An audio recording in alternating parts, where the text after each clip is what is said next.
Hey everyone, welcome back to the podcast. It's Adam Ayala, your psychoanalytical relationship specialist. So, politics is a big deal, especially when it comes to dating, relationships, and if you're in a marriage or a long-term relationship or living with someone, they obviously have some political views, or they should anyway, if they're a grown adult. And if your views differ from them enough, your relationship just might be doomed. So here we go. We're going to look up this article. This is from NPR. So for Democrats and Republicans, it's happily never after. So let's read this and we'll talk a little bit about it. So Amanda Northup, I'm going to mess up that name, would never do it again.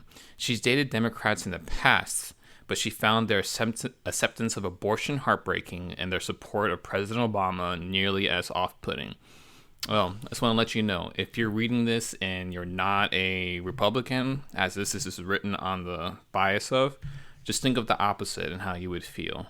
Think of you're dating someone who's a Republican, but their denial of abortion and their non-support of President Obama is off-putting. Let's put it the other way. That's called empathy. That's understanding. So let's keep reading this. He was going off to celebrate Obama becoming president, and I felt betrayed, like he didn't understand me, recalls Northup, who is 30 and works in real estate in Chattanooga, Tennessee. I think that's why eventually the two can't be together. It's such a big difference. Northup may sound a little judgmental, but she's not alone in her opinion. Most of the major online dating sites won't set up Republicans with Democrats either.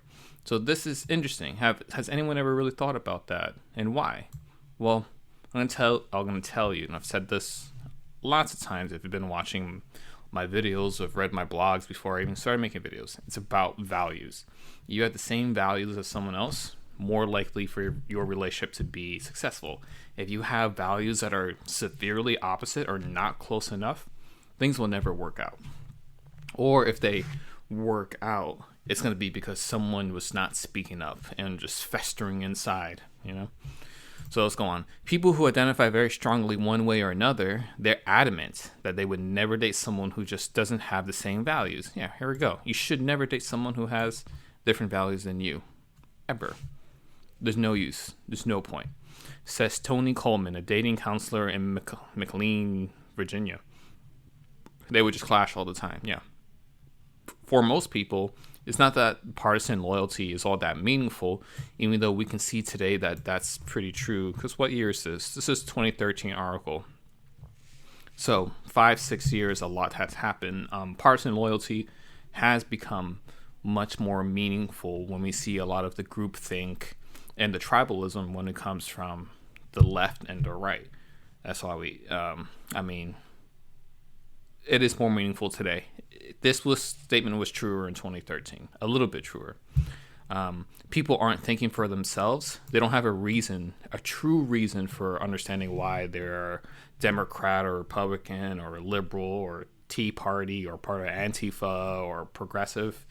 There's not people really understanding why. They join a party that makes them feel good so they can join the group, never be responsible for what they do within it. But we've talked about that before, and I may talk about it again. It's more that firmly held positions on issues, particularly social issues such as abortion and gay marriage, are wrapped up tight with their overall worldviews, a political scientist at Penn State University said, Peter Hatami. This is how people should be debating. Firmly held positions where you have a reason. You can speak them out, not just say, if you don't agree with me, your words are violence, right? What tends to happen is people who are politically dissimilar, they just tend to not stay together long enough to get married and have kids, Hatimi says. The word tend is key. There are lots of couples who hold opposing political positions who otherwise should get along fine. Others who don't have terribly strong feelings one way or another are willing to go along with their spouse views in order to get along. See, this would be what we consider a mature couple. Say a couple, one is super liberal, one is super conservative, right? They can get together even though their values are different. But that means some of the core values, what's actually important, is similar enough that they can get along. We can see this outside of romantic relationships. Like we can see Ben Shapiro, who is a super religious, conservative Jewish man, get along with Dave Rubin, who is a liberal gay man, right? They don't agree on much, but they can still be friends and nice to each other. They're not going to be best friends, or anything like that, but they're fine with each other. They can talk with each other. They know how to agree. They know how to disagree. And this is something very rare. Now, do you want to have to deal with that in a relationship? That might not be the smartest thing to do, because that's really difficult. It's cool for interviews and hanging out, like Dave Rubin and Ben Shapiro. It's not cool when you're sharing the same bed. That gets exponentially harder. It's something that's not recommended whatsoever. And it's really sad that in today's day and age, especially, that this is so truer, so much truer, right? I'm gonna be reading you guys next an article about a man who talks about how his family is broken apart because of political views and the differences in their views. I mean, this has become volatile to such an extreme and destructive extent. So let's keep on. But survey data. So I clicked on this before and it didn't come up. The survey data. Yeah. I don't know what the survey data is, so who knows what they're talking about. Indicates that on average, political and social attitudes are strong a predictor whether two people will get together and stay together as religion or drinking habits, and a stronger predictor than things like personality types. I would love to see the survey data on this. This can be true, but you got to think, if you're a Republican or you're a liberal or a libertarian, whatever side, your personality type fits within and is spoken through your political ideology, right? Your political ideology is a symptom of your personality types, for sure. So they're not very separate.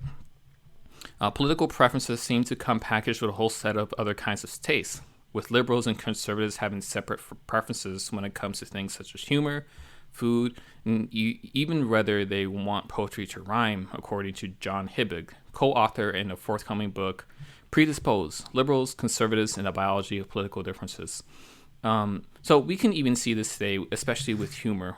There are a lot of people on the far left and the far right, so actually the two extremes, who are coming down on comics. And there's a big, we'll call it a war on comedy or war on humor, right? Which leaks into the war on free speech and all that. I mean, it can go on forever, right? But this can be true. There are certain types of people, and we'll say actually those who are more politically neutral, politically in the middle, who lean left or lean right, they're more open to humor, all kinds of humor.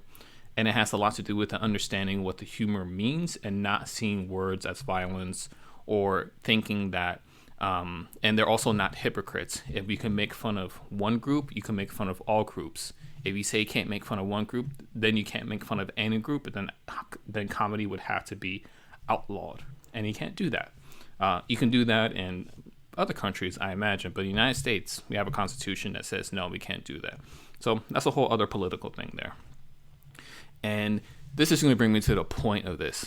If you're dating, you really have to make sure you're dating someone, and if you want to move in together, get married, be a long-term relationship, we're not talking about just dating for dating. If you're just dating to have sex, or as I had an article read, I think yesterday, just having a foodie call, who cares? It doesn't matter, because you don't care about the person. You're not interested in their values. You're just there for sex or food.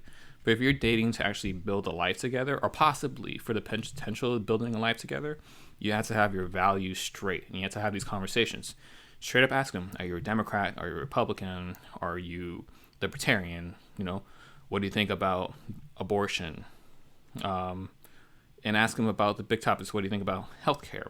Do you think we should become a socialist country? What will be socialist? What do you think about cops? What do you ask the questions? Don't waste your time, and don't waste their time, right? These are things that you really have to know.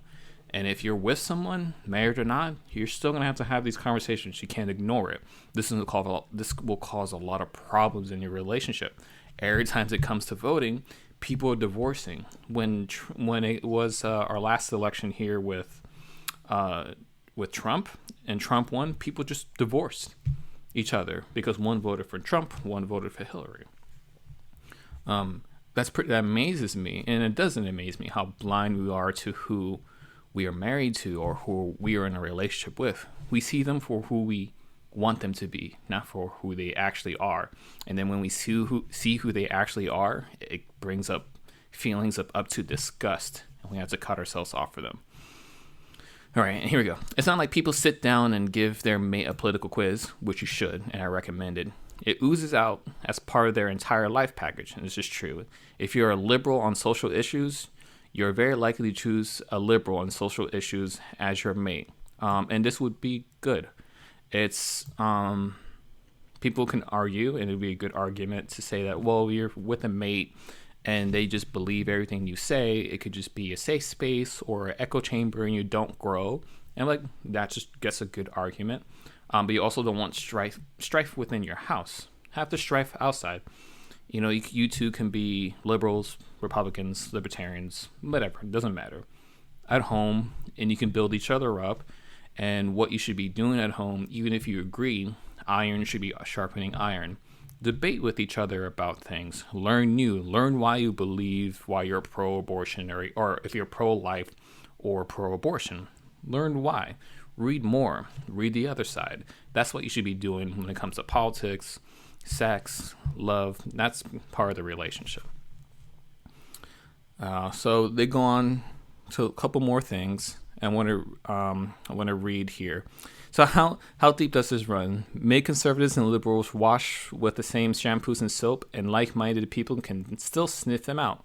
Liberals found the body odor of liberals more attractive, Hatami says, and conservatives found the body odor of conservatives more attractive. Perhaps you're skeptical about these findings. Completely, I am. Still, it's understandable that for Northrop, there was only one possible happy ending to her dating career. Yes, so this is the lady in the beginning who was with a Democrat, and she's a Republican. Yes, I married a bigger Republican than me, she says. Compared to him, I'm a liberal. And that works out for her, because that means she's more left. Well, for you guys, she's left compared to him, but they match up. Enough. It's just enough. You don't have to agree on everything. So here you go. Have any of you had any experiences dating someone who had a severely strong political view that was anti yours, like the complete negation of yours? We're seeing that a lot right now with men and women dating, and men have stepped away from feminism, right? I've heard a lot of stories, and clients come in and talk about how they went on a date and the guy was either very red pill, or the woman was super feminist, and it clashed a lot. Their values clashed, and it's a big problem. So let me know what you think about this article. It's an older article. I'm going to see if I can find something a little bit more recent on what's going on, but I think we can all agree this has probably gotten much worse since 2013. So I'll catch you guys on the next video if it's on YouTube, and in about 30 seconds if this is the podcast.